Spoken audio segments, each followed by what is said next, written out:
Welcome to Eastern Sierra Now Business Matters with me, Amy Smith. Today we're excited to welcome Will the Handyman Wadelton, a candidate for Inyo County's 5th District Supervisor. After successfully advancing through the primary election, Will is now one of the final 2 candidates for the upcoming general election. Before we dive into Will's vision for the district, we'd like to remind you to like and subscribe to our social media channels, especially YouTube, so you don't miss any of our shows during this exciting political season. And don't forget to explore our other popular shows on the Eastern Sierra Now Podcast Network. Right now, we're offering special sponsorship opportunities for businesses, so if you are looking to advertise on the most watched local news and entertainment channel, now is the perfect time. Will has been a hardworking figure in our community. Known for his hands-on approach to solving problems, he's here to share his ideas for addressing infrastructure, housing, and economic growth in the 5th District. Let's give a warm welcome to Will the Handyman Wadelton. Will, welcome back. Nice to be back, Amy. It's good to see you again. Now, it's been a little bit since we've talked. I believe it was January or February. Yeah, late January, I think. Yep. Yeah, and that was the primary season. Yes, it was. Excellent. And now you're back here and it's time for the general election. Correct. So congratulations. I'm really happy to see you here. Thank you. Yes, yeah. A lot's been going on since then. How have you been? I'm doing well. Good. Doing well. Good. You've got a lot of irons in the fire, I know, because you do so many things for the community. You're a handyman, you've got your farm, and you're also a candidate for the 5th District Inyo County Supervisor. Yes, plus. Absolutely. So with that being said, why don't we just jump right into our questions? Will, tell me a little bit about the 5th District, what makes it unique, and what are some of the key issues that are facing the people of the 5th District? Alrighty, the 5th District of Inyo County is the southernmost district. It's the largest district. It's the least populated district. Inyo County is the second largest. It's the second least populated per square mile. Mm-hmm. So you kind of exacerbate that down there in the 5th. We've got Death Valley, we've got Badwater, the lowest, we've got Mount Whitney, the highest. Wow. We've got 100 people that run between the two every year. We are desert people. Mm-hmm. We've got 3 reservations and tribes, sovereign nations within the borders of the 5th District. We have, we have an old internment camp from World War II. We have 4 airports. We have a lot. That is a lot, and it is a big area, but as you said, the population is low, but you cover so many people, so many diverse communities as well. Yeah. Yes, I would say, not the most diverse, but we're definitely very interesting. I've never lived in a more interesting area ever. How long have you lived there? I've lived in Lone Pine just under 11 years. Oh, wow. Yeah. Yeah, and everyone knows who you are, so you've done a lot in that 11 years. Thank you. Sure. Let's talk about a little bit about the infrastructure of the 5th District. And you've served on the Lone Pine Community District Board, and with your background in engineering and budgeting from the Navy, how do you think that experience will help you tackle the infrastructure issues of the 5th District? So a lot of the infrastructure issues, I understand the vocabulary coming from the engineering side, mm-hmm. So it's really learning in the budgetary side, which we actually have a very good team working for Inyo County that we just went through a budgetary cycle here, and it was very informative and very open to the public, and it was, it's not as daunting as it sounds. It's a lot of money, but it's well, but budgetarily wise, sorry to interrupt you, but budgetarily, that's got to be a very difficult subject to address because you've got a low tax base because you just don't have a lot of people that live there. But like you said, it's such a large area. So are those some of the issues that come up in budgeting meetings? Yes, there are. Not forgetting about Tacopa and Charleston View and making sure everybody gets the roads fixed, even though it's hard to get there. Yeah. Balancing manpower and money and resources in the 5th is a daunting task. It is the absolute biggest problem with the 5th is getting their share and then getting it dispersed without breaking the bank of the county. Mm-hmm. And how do you feel that you'll be instrumental in bridging those gaps and helping people to understand not only do they need roads, but we do have budgetary constraints? The biggest thing I can do is be informative. couple of my trips to Tacoma, I took a load of books because it's if somebody's headed that way, somebody needs to take something. So I signed a form, and now I get to volunteer, and I'm going there anyway. So I take a couple boxes of books to Tacoma, to Furnace Creek, reopened a library in Furnace Creek, went to the grand opening there. Oh, that's Stuff great. like that. The road department has crews that go out there, and they haul different stuff for different departments because you can't be sending 4 trucks half full for 4 people. That we've got to work together. Got to be creative. Got to be creative. And the other thing is sharing that. Yeah. Because if you share that, then people understand. So the road guys stop for 20 minutes and unload books for the library, and then they come back at the end of the day and they pick up what they can take back. And you're showing a community, not just the road guys going out and fixing the roads. It's a whole community, and we have that in Inyo County, in the Inyo County government. And we just need to remind people and show people we're getting there. We're working together. Yeah. Just give us a minute. Yeah, oh no, and I think that's beautiful. I know we do Reno runs, and I know I've always got lots of people's groceries in the back of my car, but those folks are pretty remote. So if you can incorporate them into your daily travels, I think that's so valuable for them. So, and let's talk a little bit about that. Let's talk about public engagement. You've talked a lot about wanting more transparency between the county and residents. What's your plan for making the county more open and getting more people involved in decision making? The biggest thing is being informative. We have meetings. We put out posters. We do Facebook blasts. We just need to get a list of folks, and we need to just keep throwing the social media out there. I've got a page for my candidacy. If I was to be elected, I would just change the name and start adding people. Like, hey, I want to add me. Great. This is my work one. But I mean, you can cut and paste a fire notice right off the Cal Fire page and plug it in, and people know there's a fire just down the way, and I can click here and go, and they don't have to go search for, because not everybody's searching for wildfires on a day-to-day basis, but they're perusing Facebook and scanner news and all that good stuff. Is that a place where they would be able to communicate with each other as well, not only seeing the notices? Do you They think can communicate. The county, when they put out information, people start jumping in the comments like, hey, I got horses, I got to go. And then like, hey, I got a field, just run them across the street. I mean, it does happen. It's usually a fast-moving situation. It's very scary, but people do communicate and do help one another on Facebook during natural disasters. And that's a great way to get more people involved. So not only are you finding out where the issues are, you're giving them some solutions to addressing those issues and helping each other out. And if you're not sure what to do, stay home. Stay off the roads. Yes. And stay safe. Yes, yeah, that's great advice. I like that. Let's talk a little bit about affordable housing. Housing, I mean, in California, it's a big concern. It's a big concern here as well. You've mentioned ideas like building ADUs and converting short-term rentals to long-term housing. How do you see that working out, and what obstacles do you think might come up? Well, the obstacles are already there and have come up. California has not pushed, but are making it very easy for property owners to build ADUs, convert garages, split their parcel. I mean, just whatever they can do to allow people to invest in their own property to help the housing shortage locally. A lot of it's geared to cities. A lot of, Sacramento's making laws for, Los Angeles and San Diego, and San Diego and Los Angeles and San Francisco. They're all jumping on it. We're a little different, but we can still take advantage of it. A lot of our lots are larger. The downside is we also don't have a lot of contractors. We don't have a material base. There's a lot of obstacles to build a house.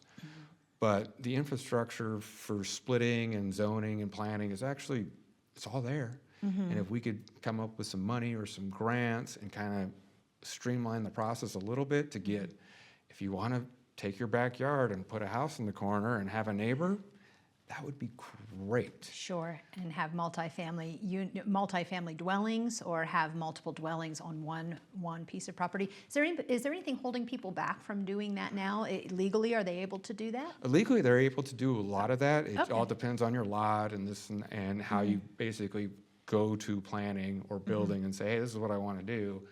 What are my next steps? And the best thing to do, literally, is find somebody who can draw it well. A plan set. A good, nice plot diagram will get you in the door, and you can find out what you need to fix and what you don't need to fix, just to see if your idea has merit. To understand your property lines. Before you go to a builder, you just need to go to GIS and get your property outline, and then walk it out and map it out and see if it's going to work for you. That's great advice. Yeah, but housing in the Lone Pine area is critical. Independence as well.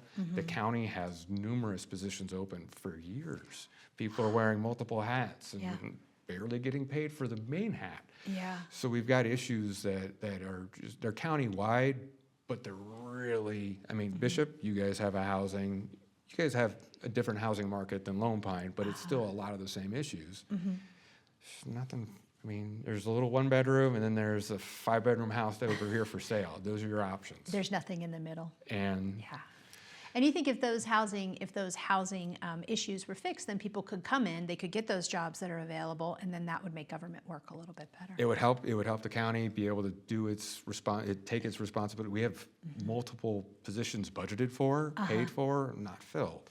So other people are picking up the slack, or services are falling through the cracks. We've got a hospital. A lot of the clinical staff are coming up from Ridgecrest. Wow. Or they're staying in the Dow. And that's not comfortable for them. No. And how, they're not giving the best service that they could, because if that's their choice, that's great. But if it's the only way they could work here is to live in Ridgecrest, and then where do their kids go to school? They should have the choice to live, work, and have their kids go to school and partake in Inyo County and the Owens Valley. They should have that choice. Right now, it's like, well, we need you to fill this position now, and there's nothing here. It's like, okay, and taking it, not taking it, what are you doing? So, and housing and making housing more affordable would certainly fill that gap for those individuals. Yes, and inventory would really help lower the prices and up the opportunities. Well, and that allows us to pivot to public lands and an environmental balance. Public lands are such a huge part of Inyo County, especially where you live. How do you plan to balance the needs of the community with the state and federal rules while still protecting the environment and keeping public access available? Well, that is a very complicated question, and then there's different, every how do I say this? Every little town has its own balance with public lands and endangered species.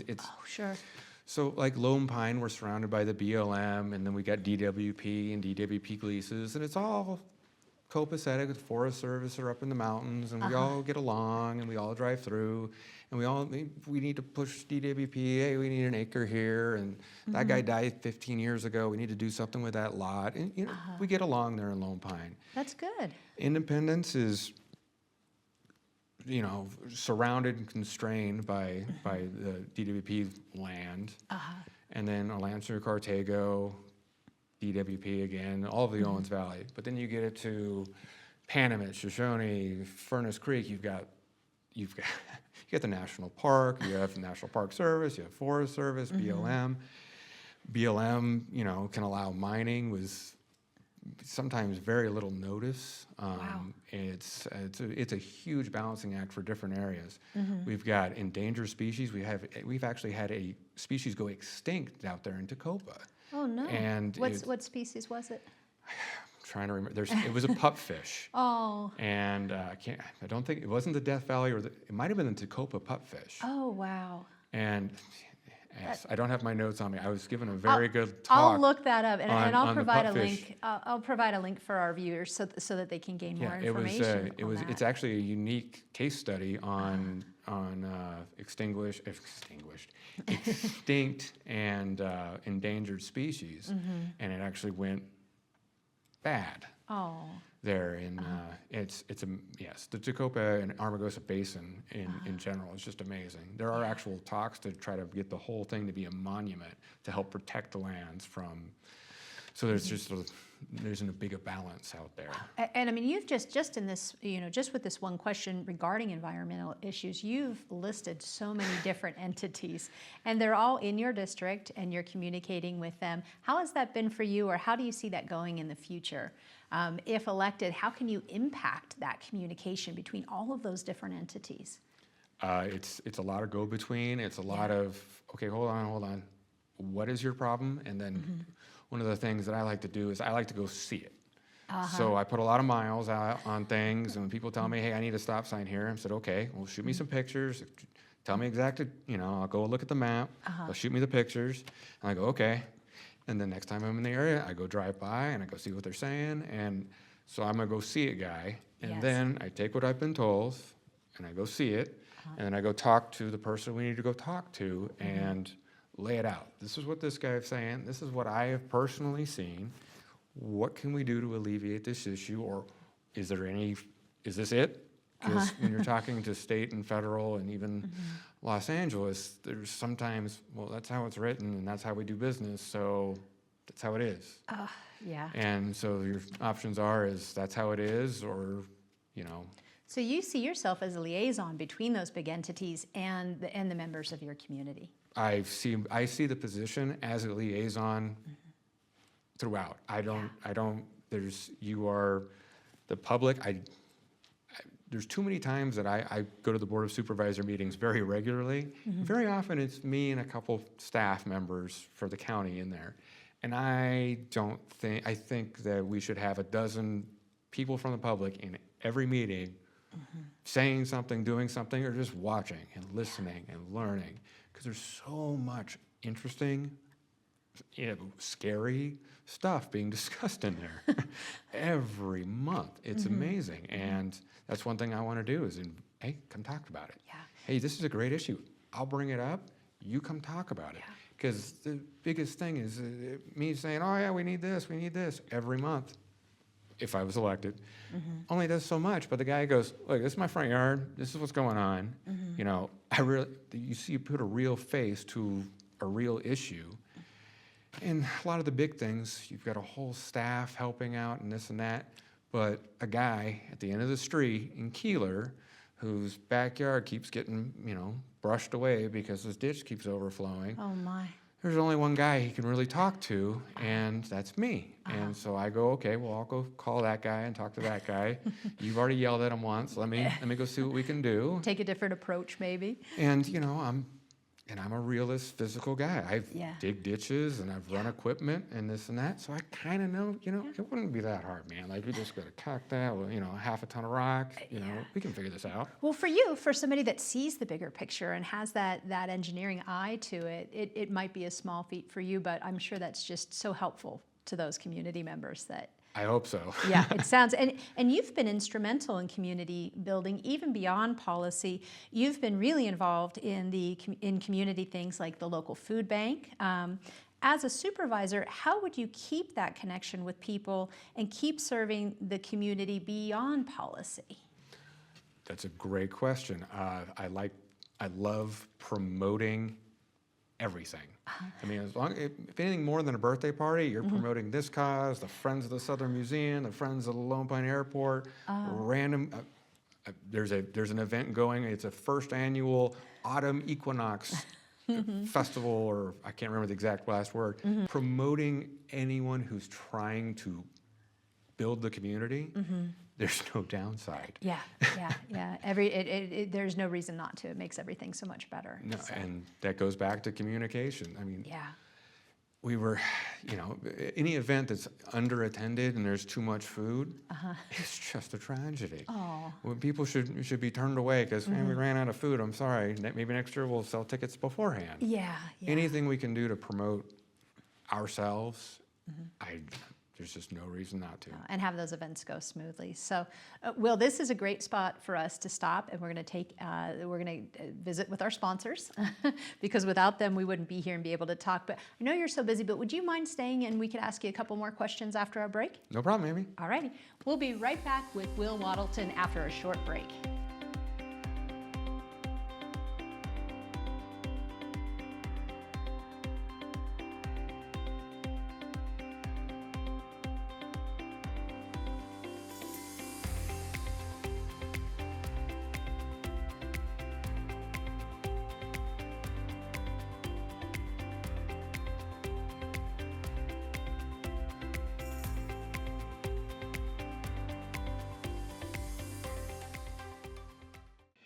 Once upon a time, the world relied heavily on fossil fuels to power its cities and cars. Corporations controlled these fuels and sold them at high costs. Though these fuels were powerful, they were polluting the air, making the skies gray and the rivers murky. People worried about the Earth and their future. Then, one day, a group of wise and powerful wizards gathered from all corners of the globe. They worked together to harness the power of the sun, capturing its radiant energy in magical crystals. These wizards bestowed these sun crystals to the people, teaching them how to use the sun's endless light to power their homes and vehicles. As the people embraced this bright new gift, rooftops sparkled with the wizards' magical crystals, and cars began to hum gently, driven by sunlight. The skies cleared, the rivers sparkled, and the air became fresh again. The world thrived under the warm glow of the sun, and everyone lived happily ever after because, as the good wizard showed them, the power to change the world was within each of our grasp the whole time. Here's to a happy and green ever after from your friends at Highpoint Solar and Electric.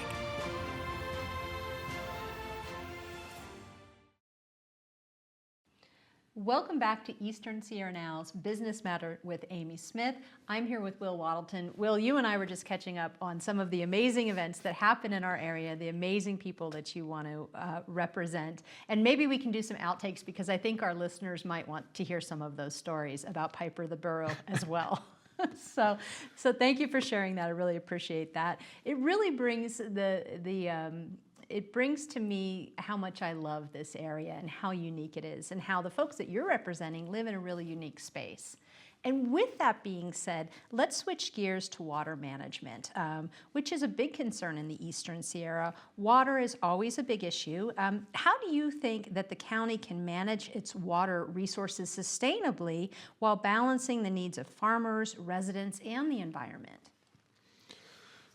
Well, our local water is very valuable, but our local water, we actually have a lot of local water. Mm-hmm. It's the water that we're kind of buying back from DWP that's so limited for irrigation for the fields and whatnot.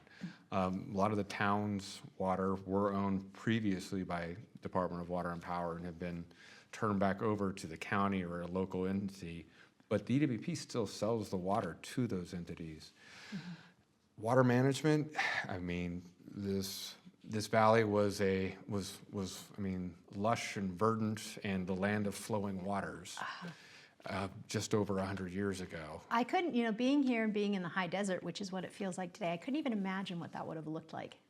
I am blown away. I grew up in Big Pine, and that's the Rossi Vineyard. I'm like, the Rossi Vineyard? They're like, on the hill there. I'm like, the lines? They're like, yeah. Those were where the grapevines were. Mm-hmm. And now it's dirt. Wow. And the paths are still there, and it was over 100 years ago, up just north of Big Pine. I'm like, wow. And the land of flowing waters. Yeah. And now it's the high desert. Mm-hmm. So water management is very important. It's we have a kind of a quasi fake ecology. It's managed, and it's managed by a lot of different entities, all watching one another. When only one of them really operating it, it's very fascinating. As a candidate or as a supervisor, how could you impact that management? Do you think it needs to be changed or shifted? Do you like the way that it is? There's a lot of checks and balances in how the LA Department of Water and Power pumps, exports, and actually just dumps water. They dump water and they get credit for dumping water into the valley floor and letting it seep through and work on the vegetation. So Inyo County is kind of unique in another way. It has a water department, which really just it's not selling water, it's not pumping water, it's not reading meters. Well, it is reading meters, but it's actually checking well depth and water quality and it's managing all of the commercial wells on a ground level well water. So that's what that agency is there to do. Yeah, that's one of their functions. Okay. And then they have that's one of their functions. And then there's a water commission, which is an appointed board. Oh, okay. And the water commission gives recommendations to the Board of Supervisors. And the Board of Supervisors will write a letter to the Department of Water and Power saying, hey, you guys are proposing pumping this much this year. Can you keep it on the low end, or can you actually go lower than that? Or please just don't pump this year. They have a wide range, but it's still a recommendation on pumping. The exportation of water via the aqueduct is capped at a certain amount. Even though they've actually been able to increase the capacity of the aqueduct, it is still capped versus the Inyo County LADWP long-term water agreement and various MOUs and other agreements after. And it's good to know that the supervisors have a direct line of contact then with LADWP regarding water usage. Yes. Okay, and I didn't know that, so I'm learning that today. They have a lot of different contacts because like Lone Pine Water is operated by Inyo County, but the tank is filled by the Department of Water and Power, and then so they're giving the town of Lone Pine water for however much dollars a year. Same with Independence, very similar setup there. Okay. And at the same time, the Department of Water and Power is pumping water and putting it in the aqueduct and doing this, and the county's watching it, and it's a mesh web, and it's operating, and there's a lot of numbers, and you can go down the rabbit hole for days and hours. Wow. And we have hydrologists, some of the hydrologists that are working for the county and for various groups. You ask them, it's like, you could have gotten a job anywhere, and they're like, this is the most unique place in the world. I have so many people who want to just come visit and walk with me for a week. I came right out of college, and now I am in the most interesting, fascinating, unique water geological issue company. Historically, the issues that they walk into historically, let alone the geography and Whitney and Death Valley and the water that flows between them. I couldn't even imagine. I grew up in the Owens Valley. I left for a decade, and I'm back for various reasons. And it's unique geography and history is, you can learn new stuff every day. And those are some of the behind-the-scene things that I think, just as a normal community member, we don't think about. And it's good to know that the Board of Supervisors has access to those folks. They have that information, and that you can influence that. Yes, and the public can influence that. They're mostly open to the public meetings, so the Brown Act meetings. You can come, you can talk at the beginning, you can talk at the end. If there's a decision being made, they'll ask for public comment. Wow. And it's very important for the public to come out and be a part of the day-to-day. Yeah, community involvement is so key. And a candidate that we were talking to earlier today, he felt that if there is a problem, you have that obligation to get up there and to jump in and get that solved and be part of the solution and not complain unless you're going to come forward and actually help to be part of that solution. So. That is a very good way to look at things. Yes, if you've got a problem, bring it to me. If you've got a solution, bring it to everyone. And collaborate with people to get those solutions out there. And that leads really into your military history and the leadership skills that you learned in the military. You've had a lot of leadership experience from your time in the Navy. How do you plan to bring those skills into handling the different challenges of the 5th District? Luckily, some of the management courses that I took and led and taught are very handy to have on leading meetings and making teams cohesively work together. A lot of it doesn't apply, but most of it does. Because in the Navy, you're partially property, you're partially people, you're partially professionals, you're a little bit of everything, and you get to, like, I need to know where you live. I need to know what time you get up. I need to know how you're getting to work. And luckily, a lot of especially the Board of Supervisors, they make the rules. The county staff, they run everything, and they lead themselves. It's wonderful. So you get to be an advisor and a rule maker, but you get to watch and learn and just go, okay. Just being a good example of what it means to live in Inyo County in the Owens Valley or Death Valley or any of them. As I mentioned earlier, you carry water. Yes. Stuff happens when it happens. We have cell phone outages, we have internet outages, we have power outages. You learn to roll with the punches. We're rural in a different way than a lot of the country is rural. And we're a tough breed out here. Yes, and I'm sure that toughness, I'm sure that the military it didn't hurt being in the military to bring that toughness to the forefront. And No, to ma'am. live in a very challenging area, not only geographically, but climate-wise as well. Yes. Yeah, that's great. When we think about the future, looking ahead, what do you think the biggest challenges coming up for the county, and what steps would you take to get the 5th District ready for it? Well, one of the biggest challenges really for the 5th District in general, in the far southeast and the Owens Valley, is the tourism. Our recent weekend, I mean, 395 was 45 miles an hour, bumper to bumper. We had multiple accidents Oh, wow. in a place where we're having EMS shortages and outages, which is, I mean, tragic. So it's really going to be managing our permanent population and our tourist population.